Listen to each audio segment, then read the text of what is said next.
శ్రీనివాస్కి ఏం చెప్పాలనుకుంటున్నారు? ఒకటైతే చెప్పాలి, ఒకటే వార్నింగ్ ఇస్తాను. నువ్వు నన్ను కలవాలని చెప్పని లేదా నన్ను కాంటాక్ట్ అవ్వాలని చెప్పని మాత్రం మైండ్లో నుంచి తీసేసుకో. మీడియా ముందు మాట్లాడి ఏదేదో చెయ్యాలి అని మాత్రం చెయ్యకు. నీవు కోల్పోయింది ఒక 10% అయితే నేను కోల్పోయింది నా జీవితం మొత్తం. ఇప్పుడు జీవితం బయట నేను తలెత్తుకుని తిరగలేకపోతున్నాను. అలాంటి సిచ్యువేషన్లోకి నువ్వు నన్ను తీసుకెళ్లావు, ఒక ఊబిలోకి పడేసావు.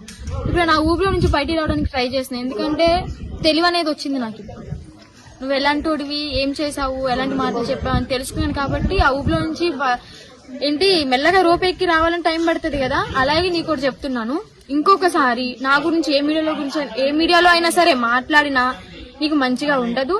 అలాగే నీకు తొందరలోనే ఒక రియాక్షన్ అనేది ఇస్తాను, దానికి వెయిట్ చేస్తూ ఉండు.